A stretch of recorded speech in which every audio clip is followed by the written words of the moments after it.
Blu-ray stacking up, yeah, the collection grows. Singing like nobody's watching, let the good times flow. Movies on repeat, yeah, he living that life. Great guy, big heart, yeah, he doing it right. Screen light glowing while the speakers bang. Sammy G vibing to the scenes and the frames. Love for the art, yeah, the passion stay true. From the first press play to the end credits roll. Hello all, welcome back to another video and welcome to Sammy G's World of Cinema. Today on the channel is going to be part 2 of my July 2026 watches. All the movies I have watched since part 1 of this, and my goodness guys, I have got a hell of a lot to talk about in this video, wowzers. Now, I have technically got 32 films here, but oh man alive, I know, right? But the 3 films, there's 2 of them I've talked about my Unwatched Shelf series, and 1 of them I have reviewed. I'll mention those first before we get onto the main list. So, Separate Tables, I did do a full review on, guys, so if you want me to talk more about that in a lot more detail, I did my review of that, but I did give that an 8 out of 10. I really enjoyed that. Also, Stagecoach, the 1966 version, which I thought was a very solid remake. Again, I talked a lot more about that in my Unwatched Shelf episode, and I gave that something like a 7.5 out of 10. The Lady Killers from 1955, which I thought was a delightful Ealing Studios comedy film, and I gave that an 8 out of 10. But all of those films I talked about in a lot more detail in each of those Unwatched Shelf episodes and that movie review of Separate Tables. So on the main list, and I just love bringing my Letterboxd diary here to YouTube. It's a great way to tell you guys what I have been watching as each month goes by there. So the first one I've got to talk about on the list is Days of Wine and Roses, a Jack Lemmon film. Jack Lemmon is an actor. I really have been enjoying the films he's been in. Yeah, as I say, a couple of the Billy Wilder films, but yeah, he is just a great actor. And it was great, you know, like watching him on screen where an executive worker who basically doesn't quite meet eye to eye at first with this lady, but then you start to see they do start to fall for one another as soon as they go on this like lunch date together. But then when they do meet again at evening time, they start to have 1 or 2 drinks, and alcohol, you see, gets the better of them. They do build a marriage that is on the rocks, and the film does fast forward years later, but it's a really good movie. It's quite a heartbreaking movie at times, just watching this couple and their marriage is on the rocks, but the alcohol, a spiral downfall. But it's a fantastically acted film, guys. It's a really good film for the acting, but just to watch these these leading actors on screen. So yeah, Days of Wine and Roses, I'm going to give an 8 out of 10 there. Wet Hot American Summer, quite decent actually from what I remember. As I say, guys, my memory's a little bit fuzzy on this one, but I think it is set at this summer camp in 1981. It's the last day of this summer camp, and they've got to they've got to continue on with their summer work, this summer project. And I think they've got this I think they're doing this summer play, this summer theatre play, but then there's this lady, and she's got this ambition to really continue this relationship with this guy, but this guy, he's got these ambitions that he wants to protects like this lab from harm's way, overpowering like within like this sort of line of work and scientific experiment. And yeah, it's a decent film, guys. You've got I think there's a couple of the actors from American Pie. You've got Bradley Cooper that makes a supporting role in this. Wet Hot American Summer, I'm gonna give it a 6.5 out of 10 there. Summertime from David Lean, and David Lean, a director who I really want to get more into actually, because yeah, I mean, Brief Encounters, one of my best first time watches of the year. That was fantastic. Whilst I don't think this is on that level of greatness or glory as something like Brief Encounter, all the same, guys, I did think this was a very solid watch. Great to see Katharine Hepburn in this, who she goes on a sort of like a bit of a expansive holiday to Venice to kind of get away from her troubles. She's kind of feeling a bit lonesome in this film, and she's stopping like this hotel, and one day out of the blue, a bit of spur in the moment thing where she meets this Italian guy, and he's really lovely in this film, and this Italian guy just won't leave her alone. Like, he really wants to strike up this connection with her, and yeah, it was a delightful time actually. I really enjoyed their chemistry. She doesn't want this holiday to end, and I think there was a really good message behind that. There was this young kid in it who was causing a bit of mischief here and there, where Katharine Hepburn was just like telling him, "What are you up to here, mister?" Yeah, so decent, very good film, that one, Summertime, and love that like watching Venice like in the 1950s and this. So Summertime, I'm gonna give a 7 out of 10. One of the best first time watches of the year. And when I come to doing that video of my best first time watches of 2026 video, obviously that's months away till I come to doing that video, of course, but this is on the cards for making inroads for that video, I suppose. And that is Stanley Kubrick's Paths of Glory. This was fantastic. It was bleak and, you know, very depressive and harrowing, and just the shock horror, like in 1916 in the First World War, and the knowing that there's 3 of these soldiers that are on trial after this attack refusal, and Kirk Douglas plays, I think he used to be a lawyer.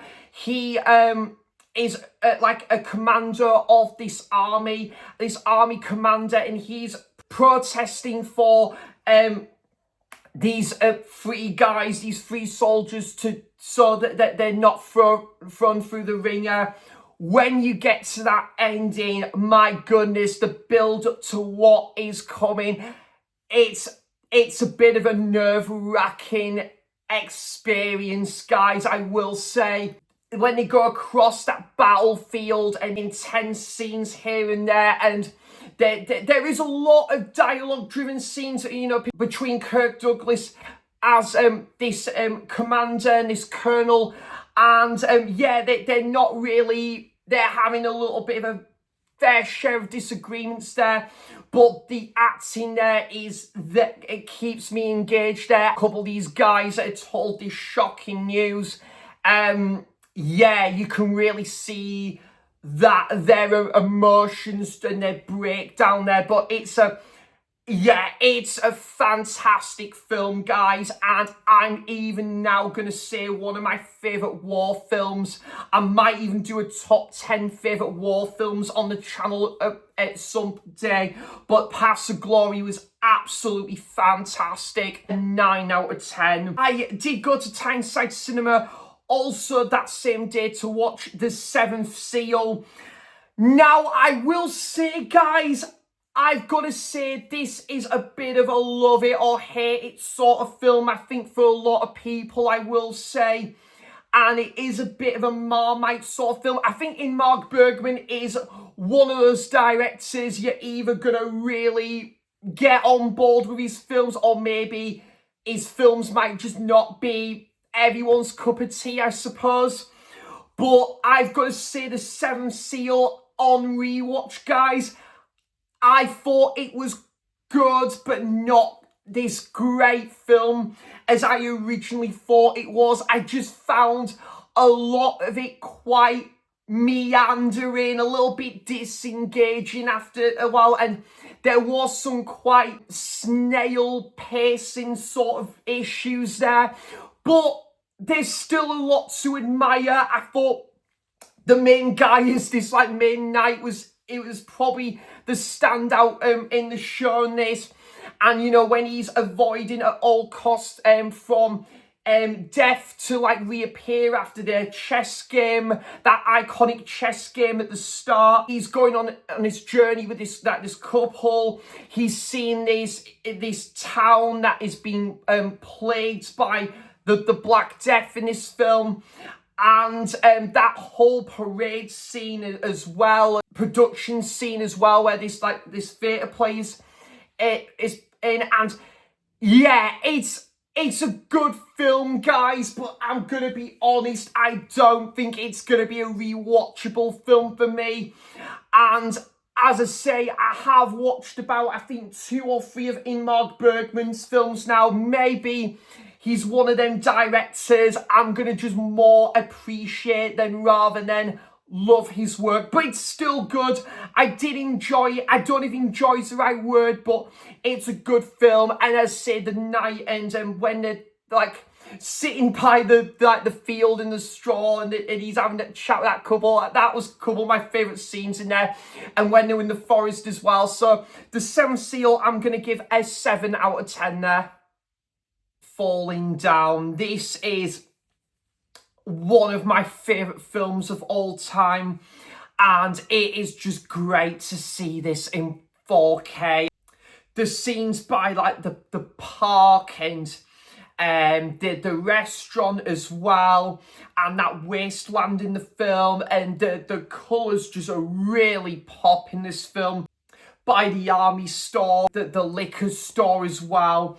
And yeah, Michael Douglas gives just a spellbinding leading performance. I think this is one of his best performances. Robert Duvall just plays a great supporting role to create this great cat and mouse chase thriller throughout its duration. And yeah, it is my favourite Joel Schumacher film. That scene by the golf course and the chase scene towards the end. Fantastic film. And yeah, it was great to see this in 4K, and I would love it. I would just love there to be like a 4K restoration screen at the cinema one day, because this is one of my all-time favourites and one of the best of the 90s as well. Falling Down, I'm going to give it 10 out of 10 because it's one of my favourite films ever. Checking out more films from the unwatched shelf. Films that I've had sat on the shelf for a little while now, and I've decided to watch the film Scorched from 2003. I think it's by Gavin Glazer. Gavin Glazer, that's a pretty catchy name, that. And yeah, this was a decent film, actually. I quite enjoyed this. Yeah, just again, watching each of these personalities on screen when they're planning to like rob the same bank. 2 friends, I think they're playing like, I think like by this casino. This lady, I think she's like in this this clothing store, and John Cleese, who I like, he's quite has a little bit of a checkered history, but he's got like this big like sort of mansion, and he's got like his dog as well. Little did he know though, all these personalities, these like 3 amigos at the same time have this plan in place to rob this bank. And yeah, it's a decent little film. I quite enjoyed it. It's again one of these 2000s flicks that I am a sucker for. So yeah, Scorched, I'm going to give a 6 out of 10. True Identity with Lenny Henry, and I'm trying to remember who the director is. Oh gosh, the director, Charles Place, I think it might be the director, and I think he stars in this film as well. But yeah, Lenny Henry, who lives in New York, he's got a little bit of a, his career is in a little bit of a rocky, going through a rocky phase right now. He's wanting to audition for the big time for this production, this play. One day he goes on this this plane, this flight, and he stumbles upon this mob boss who this guy actually recognizes it, and it's Lenny Henry, and he's wrongfully put in prison because he's wrongfully accused. But then it comes to light that he was innocent, so he then, to avoid at all costs his mob boss, he decides to disguises himself as a new identity, this character, and to pretend to be this gangster when he crosses paths with this boss. And yeah, this was a pretty decent little film, this one, guys. Pretty underrated as well. I haven't seen Lenny Henry in many films, to be honest, and to see him this early on his career, this was a nice surprise, actually. Better than what I thought it was going to be. Some scenes that did make me chuckle here and there. So yeah, True Identity, I'm going to give it a 6 out of 10 as well. One of the best films of the year, guys. I think we can all agree on that. I think for anyone that's into Nolan and new releases, I think it's fair to say we can all agree on that. With this film, this is one of the best of the year, and it is most certainly going to be high up there on my end of year favourite films of 2026 list video, and that is The Odyssey. Now, I do really like Christopher Nolan, guys. As I say, a couple of his films I did like, but I thought were a little bit overrated in my opinion. Oppenheimer, I thought was really good, but just not this glorious 10 out of 10 masterpiece it was hailed out to be at the time, which I got it. I got why it's a beloved film. It just wasn't that ultimate masterpiece for me personally. And Tenet, there's a lot to admire, but it was a real head scratcher. And Dunkirk didn't this great film that I thought it was going to end up being, but not this film. However, this film did live up to the hype, and it's, one of the best of the year.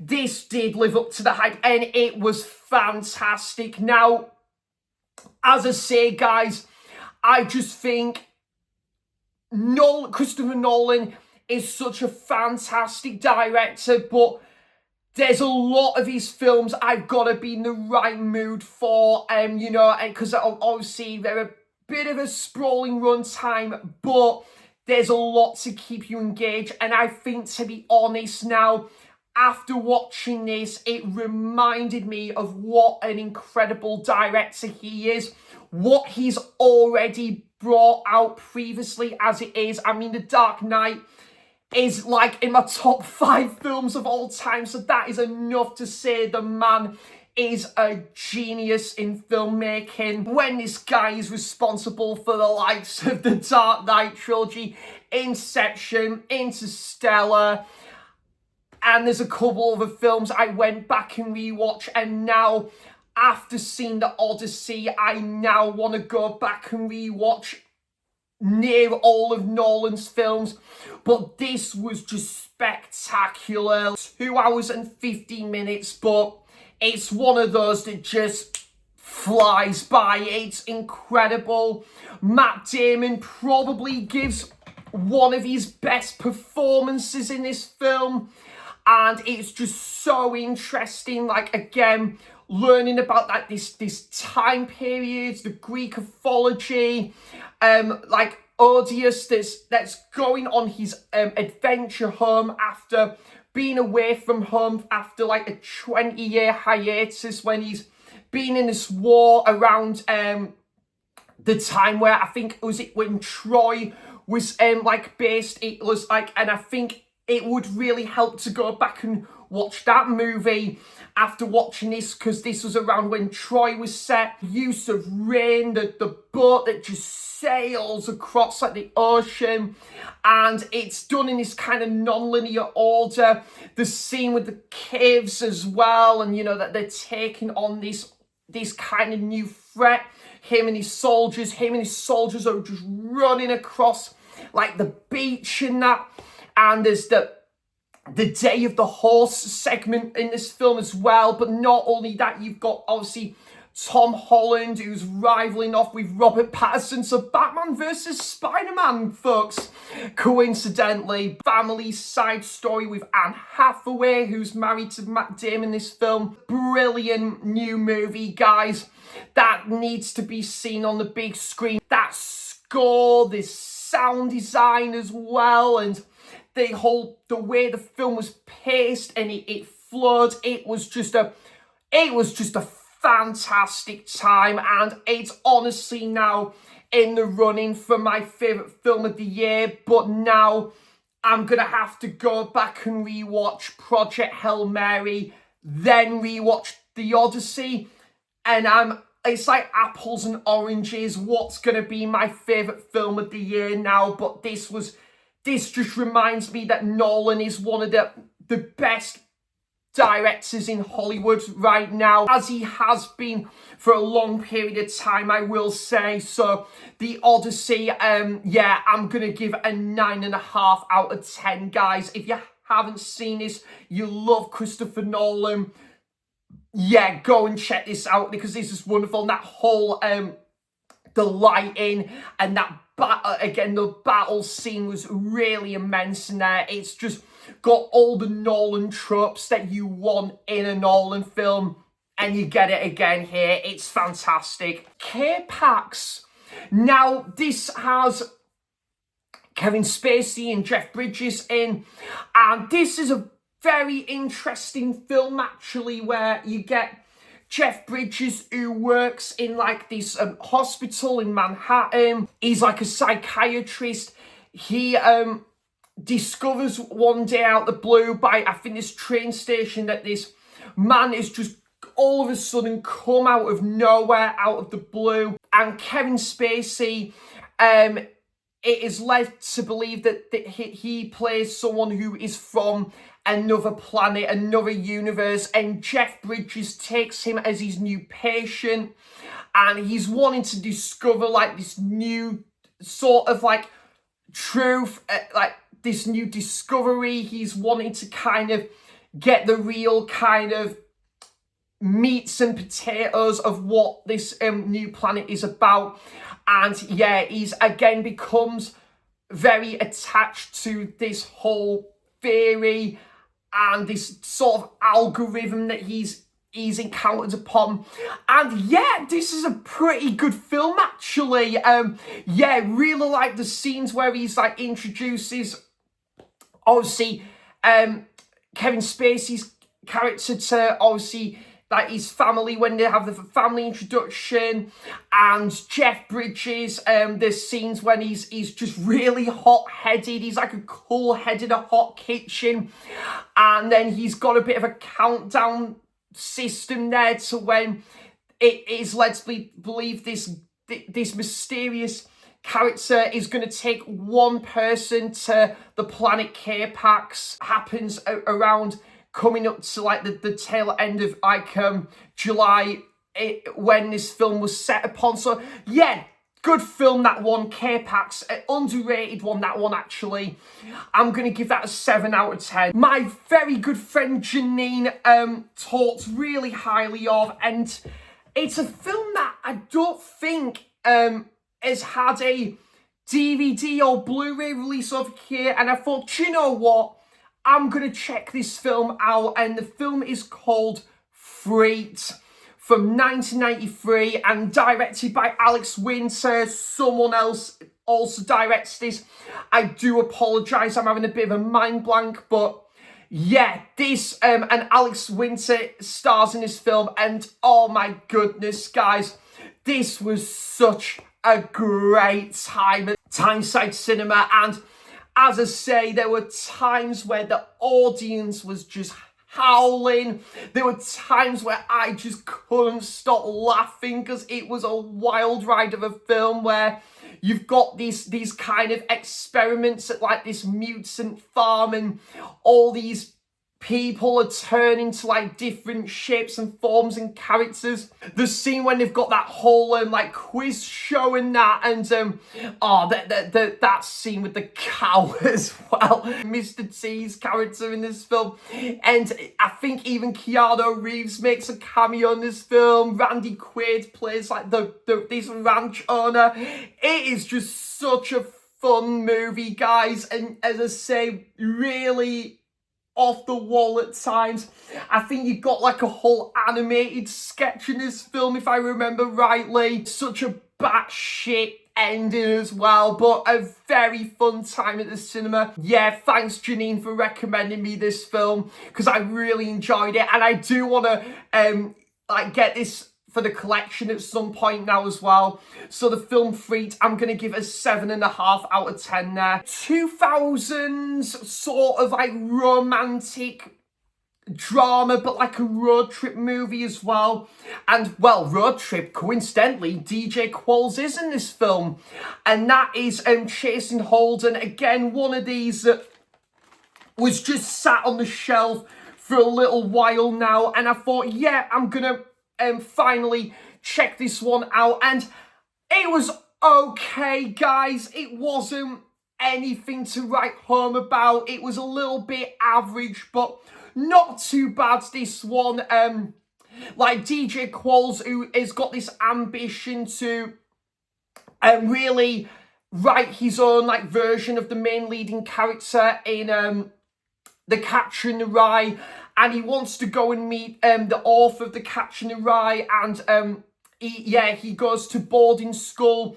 He meets Holden, who's I think, is it Holden? Sorry, there's Holden and there's TJ. TJ, this lady, the same lass from American Pie, is in this film as well. And yeah, they decide to go on this road trip across New York and to find this author of The Catcher in the Rye. But yeah, and then you've got an interesting side plot in there where one character goes a bit of a separate route, and it kind of puts a bit of a spin in the works. And yeah, it's a all right, decent 90-minute viewing, this one, guys.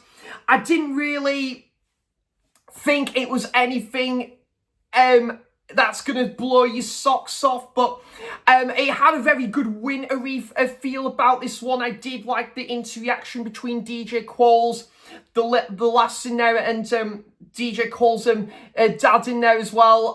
But yeah, it's a fine little film, but not going to be a rewatchable one for me, but one I might return to in the future. So yeah, Chasing Holden, I'm going to give a 6 out of 10 there. Jay and Silent Bob Strike Back.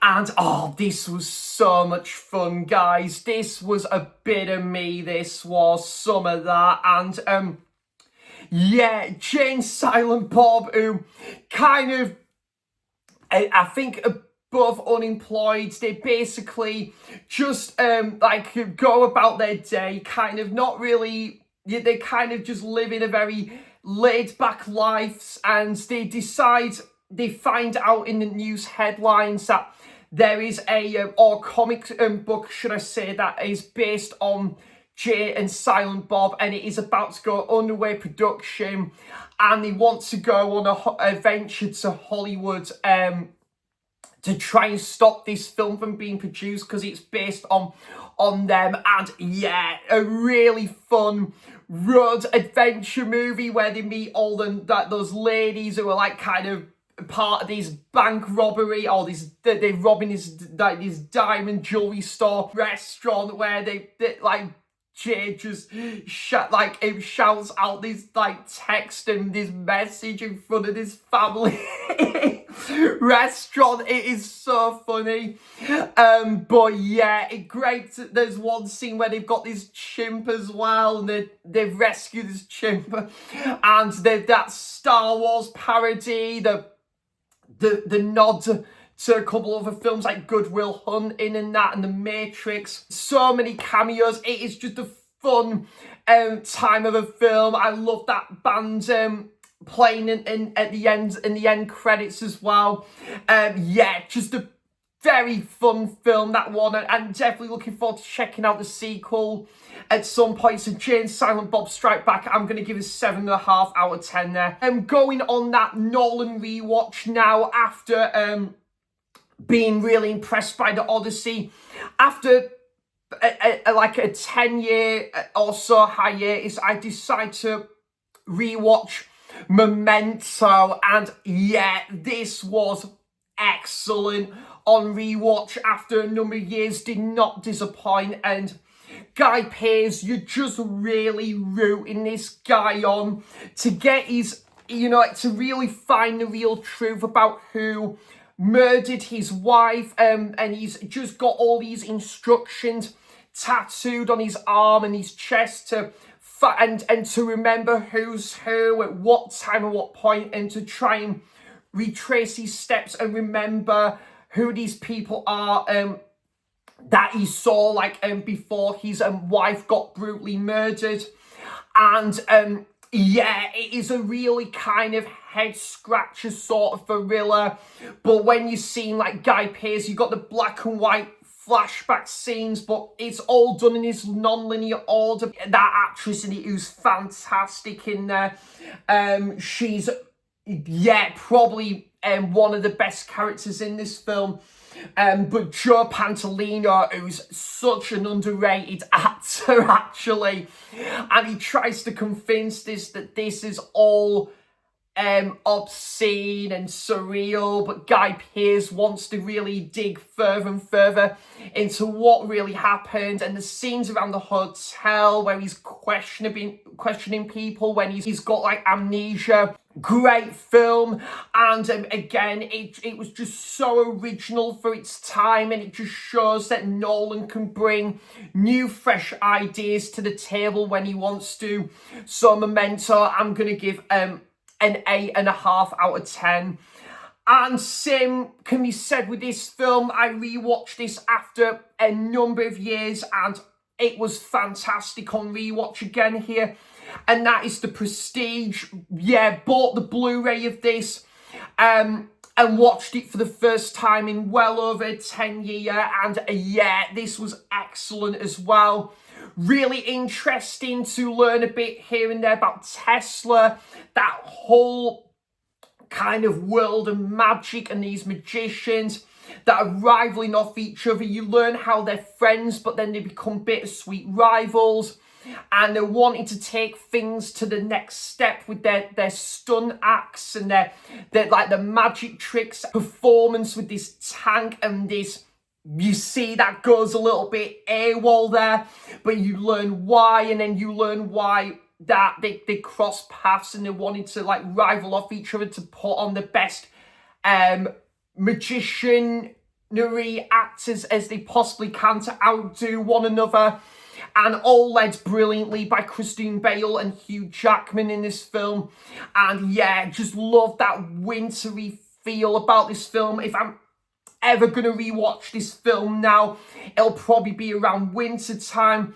I think the time period's captured really well here. And Scarlett Johansson, Michael Caine, Sir David Bowie, Sir Michael Caine, I should say, make excellent supporting roles in this film as well. And that twist ending is a bit of an eye-opener. But yeah, a fantastic film. I'm going to try and rewatch again before the year ends, and probably around the wintry time as well. But yeah, just reminding myself of what a great film this is as well, and just a great take on this whole magician sort of world and these experiments there. And great to see Andy Serkis in this film as well. So yeah, The Prestige, I'm going to give an 8.5 out of 10 as well. Ricky and the Flash, not the superhero, the Flash in this film.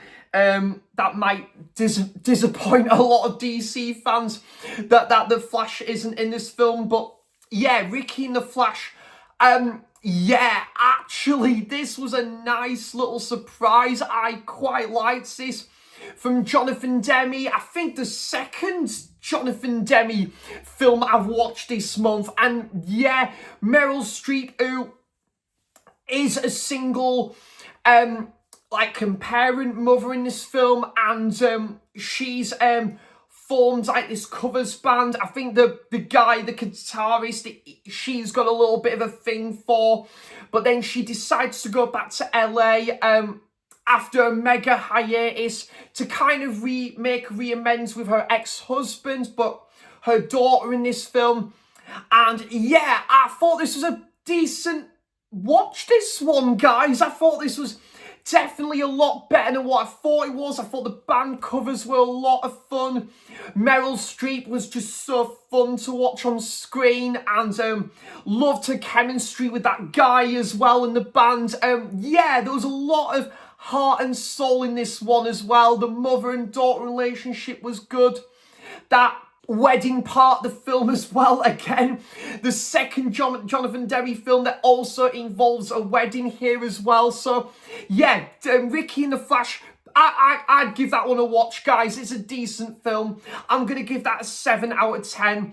Then me and my very good friend Mike, did you see that? Again, the second Godzilla film me and Mike have watched this month, actually, and that is Godzilla versus Hedorah. Now, I will say this wasn't as good as the three-headed monster, the film before this, but I did quite enjoy this still. It was very slow-paced at times, I will say, and it took a while to get the ball rolling here, but it was a good, fun film, good Godzilla v Hedorah action in this film. Times where Godzilla would just, I think he was just waving his arms in the air, and there were times where, again, where he would come after Hedorah, he would just be landing on the floor as well, and again, some of the facial expressions as well. The guy, the young lad that's got like telepathic powers and can see into the future. Fun, enjoyable installment. I quite liked it. I'll definitely happily go back to this one in the future. The whole musical stuff, I didn't really care for a great deal and felt a little bit fillerish. But the family stuff was decent. And yeah, fun, like final showdown here. So Godzilla versus Hedorah, I'm going to give a 7 out of 10 here. Then, yeah, just going back to my unwatched shelf here, and another film I've had sat on the shelf for over a year now, and that is Josie and the Pussycats. And do you know what, guys? I had a pleasantly decent time with this one. Yeah, I didn't actually mind this one, to be fair. It was all right. It was decent. It was, again, very cheesy fun, this one. There was a lot of fun to be had here. Just so self-aware. It knew what it was. I think Tara Reid and Rosario Dawson, they're the two main actors in this film. But you've got Alan Cumming who like puts on that really peculiar British accent on. He's a very eccentric character to the story here. But yeah, it was a decent, fun film, like this pop band, that a pop girl group that are trying to sort of get their name out there, but then one day when they find out that basically when they just perform for this studio and their song just goes sky high, but then they find out the ins and outs of what this studio and this company is all about. And I thought that was an interesting idea for a film, that, and yeah, that there's this thing that just turns out to be all a hoax, and you're waiting for Josie to find that out, but then they feel that the two other girls in this group. I feel like there's a sense of neglect there. That guy in it who's got a little bit of a thing for, I think, Josie in this film, I thought he was an alright, decent supporting character to this film, so with the Led Zeppelin t-shirt on. So yeah, Josie and the Pussycats, I'm going to give a 7 out of 10 there. 6.5 out of 10 there. I went back to my parents for a few days, and I've just come back from my parents today as I'm recording this on Saturday, the 1st of August, and I decided to have a rewatch of Palm Springs. Got the Blu-ray a few months ago now, and I decided to check this one out, part of the summary watch list, and yeah, I really enjoyed this on rewatch, guys. It was just so self-aware. It knew what it was, this whole Groundhog Day sort of conception that here, and Andy Samberg, who attends like this wedding, he's got a little bit of a wishy-washy relationship with this girl who's been cheating on him behind like his back, and then he starts to fall for this lady Sarah, and Sarah feels like she's the odd one out, and that not her family really think that she is doing enough there to please them and fit their ambitions. But yeah, one day Andy Samberg and Niles and Sarah go by like this cave, and then Niles is making a runner from it from J.K. Simmons. I love J.K. Simmons, and he's great in this film. And yeah, and then from the get-go, it falls into this sort of whirlpool of distress for both our main leading characters, and they're going through a time like loop and a Groundhog Day scenario, and it's very twisty and turny throughout, and I really enjoyed this on rewatch. Good one to watch at the summer. I love the whole activities these two main leading characters get up to, where I think that they do like a bit of cosplay. It's just a really good hangout movie, this as well. So Palm Springs, I'm going to give a 7.5 out of 10 there. Again, one of these I've had on the shelf for a while, and I thought it was about fine time I gave this a first time viewing, and that is the 2014 film Lullaby. So yeah, this was a decent indie drama. This, I did quite enjoy this. Is guy who I think he's had a little bit of a checkered history with his father, played by Richard Jenkins. He's aware that his father is like very, very ill. He's battling with cancer in this film, and he then wants to kind of make amends and be there with his father as much as he can, and he makes like countless visits to see his father and his family as well, and then he starts to bump into like Amy Adams as well. They start to hit it off again, but then there's I think another lady where this guy is starting to have a bit of a close attachment with, and yeah, really like the scene where they're having that meal at the church, and where he's playing that song on the acoustic guitar because he was like in a band. Yeah, very solid film, this one, guys. I've got to be honest, they probably could have trimmed it down a little bit by 10 minutes or so. I think there was a couple of scenes that wavered on a little bit here and there, but overall, a decent indie drama, and one I would keep in the collection. Lullaby, I'm going to give a 6.5 out of 10 there. Another film, funny enough, what do you know, with summertime in the title, and this one from 2015, Summertime, the French film. And yeah, I thought this was a pretty good like indie drama French film, this one. And yeah, I think like set in the early 70s, I want to say. And you've got this lady who I think's she's just like at university. She falls in love with she's part of this women's rights group, and this protesting going on, and this lady, I think she's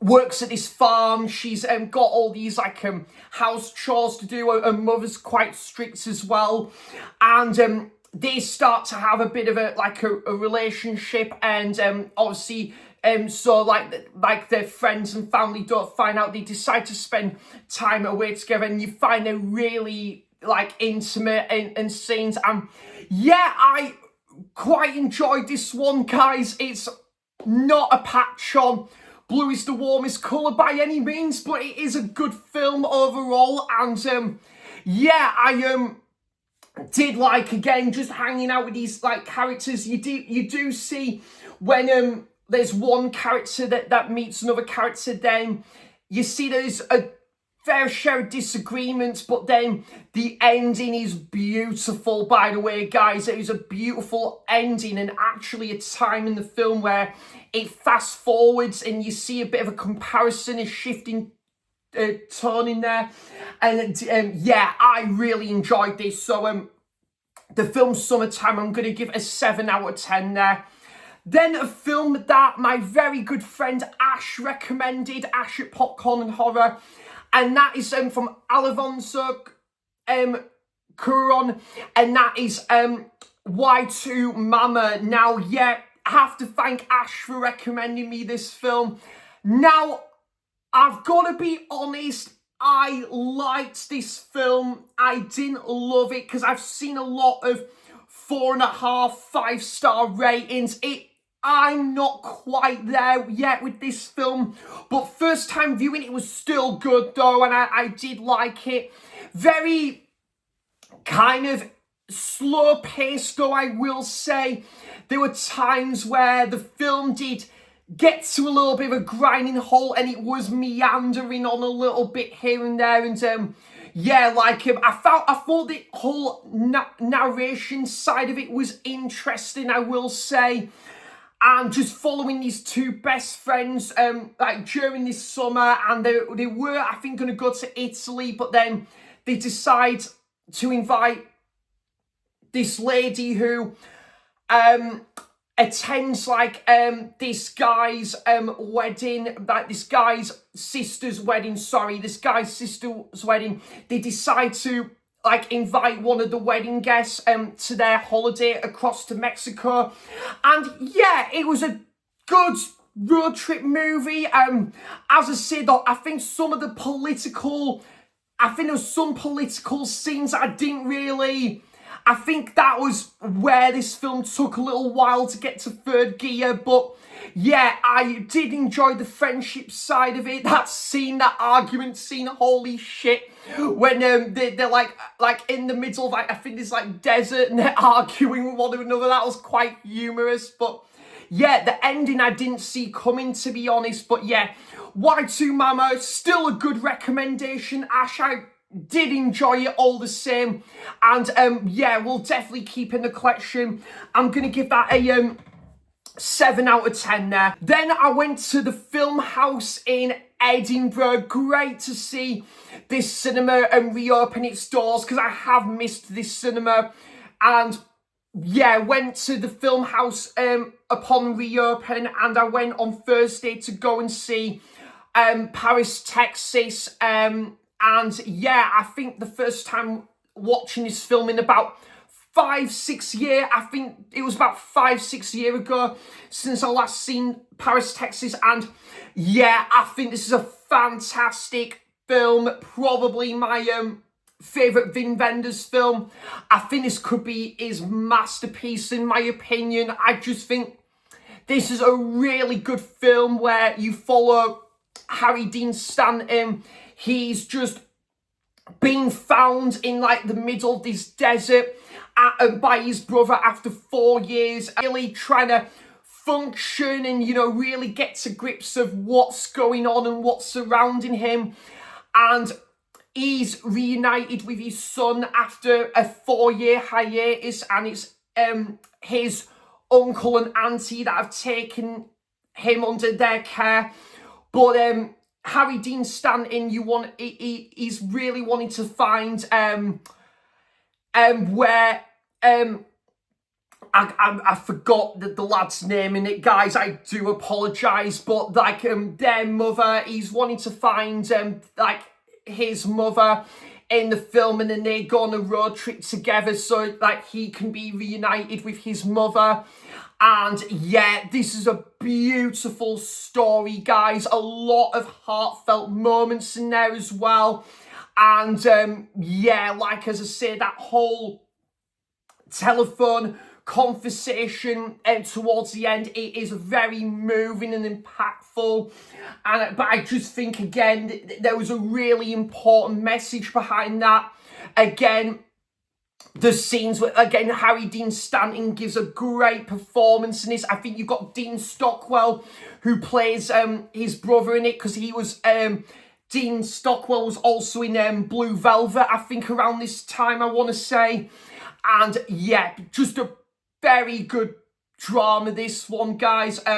Really good family-driven story. And I thought that the actress who played the kid's auntie in there, and she did a fantastic job. There was just so many likeable characters in this film, and it was really good on rewatch, and it was great on the big screen as well, I will say.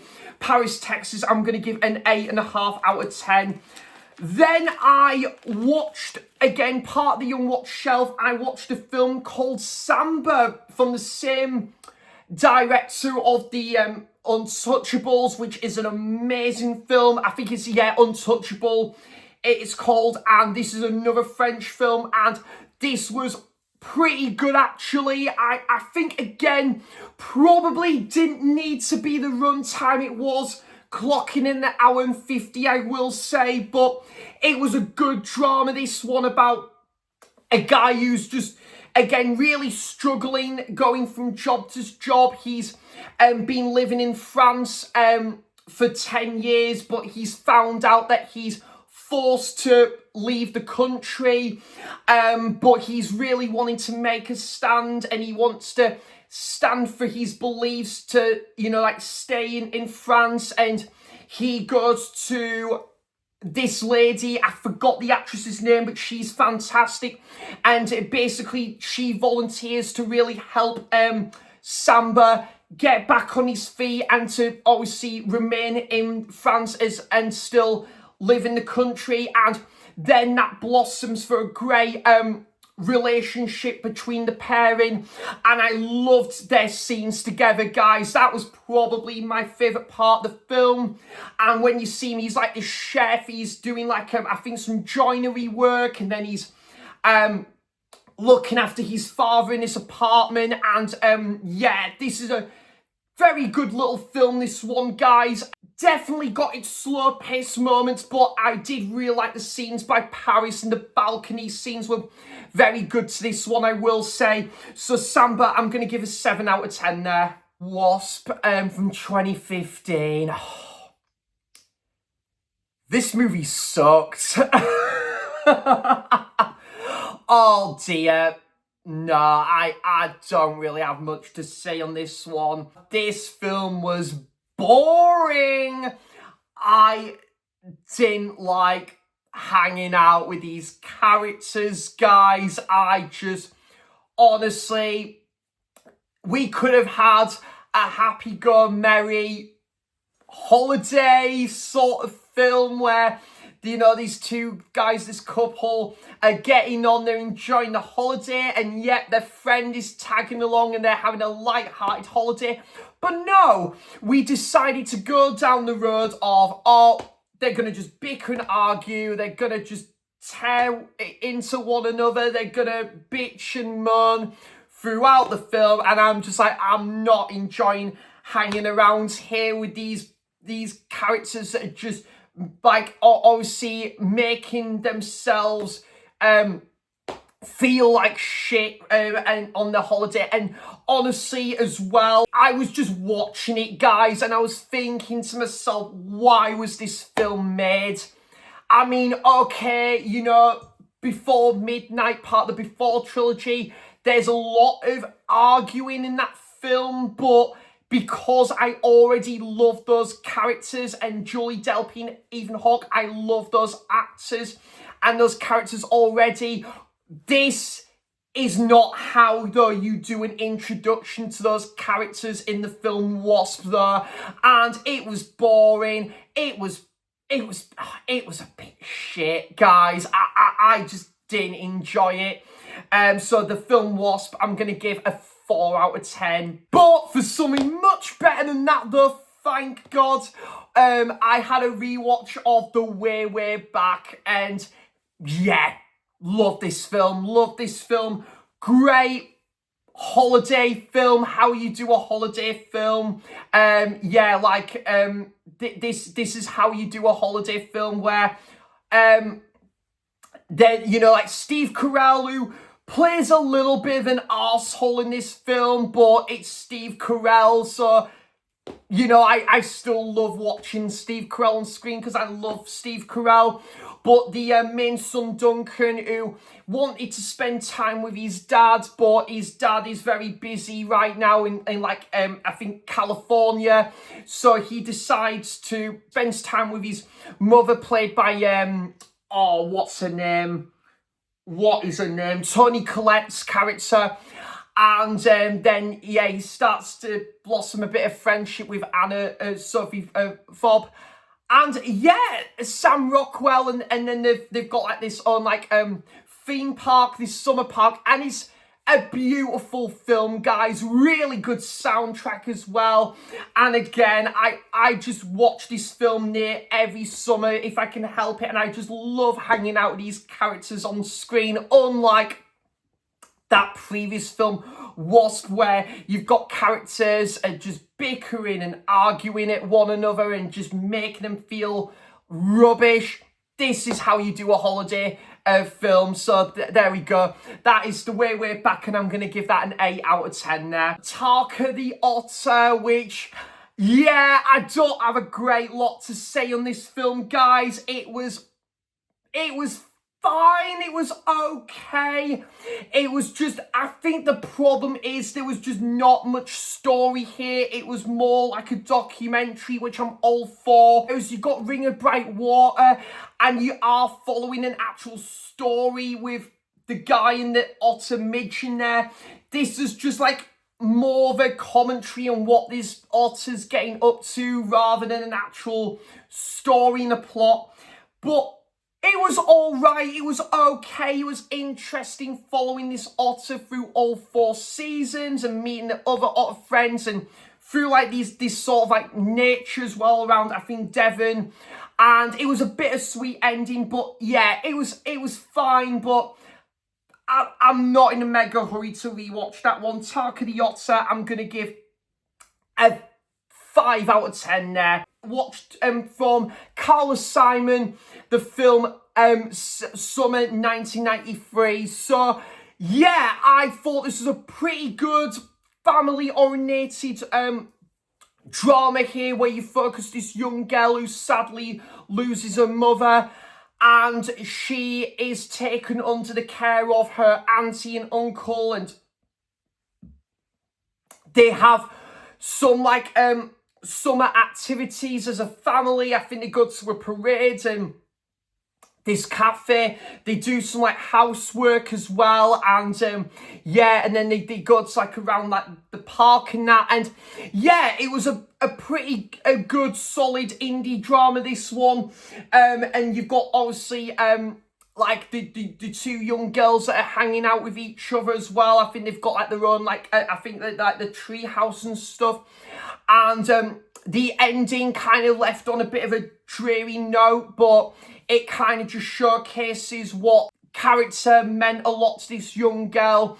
And I think there was a really kind of impactful message behind that. But yeah, decent film. And yeah, again, really interesting to see, obviously, this family that are just hanging out and stuff. And I think yeah, this one I can see myself returning to in the future there. Summer 1993, I'm going to give a 7 out of 10. And the last one for this video, I just went to Edinburgh on Thursday, and I got the Blu-ray of this one in a 2 for £18 sale. And then I had a first time watch of And the Soon, The Darkness, which, yeah, I think, yeah, definitely did make the rounds for a while. And yeah, I think Tony, the Retro Movie Zone, I think like Roy and that, I think they were speaking quite highly of this one. And yeah, I watched this and it was very good actually, following you about these two nurses, and they go on this holiday around the countryside in France, and then they do get into a little bit of a disagreement, a little bit of an argument there, and then one character just decides to go a separate route, but then she finds that there's been this shady character that's been lurking around at each distance, and there's been a bit of an uproar and a little bit of a checkered history where this certain area there's been a murder that's happened in the past.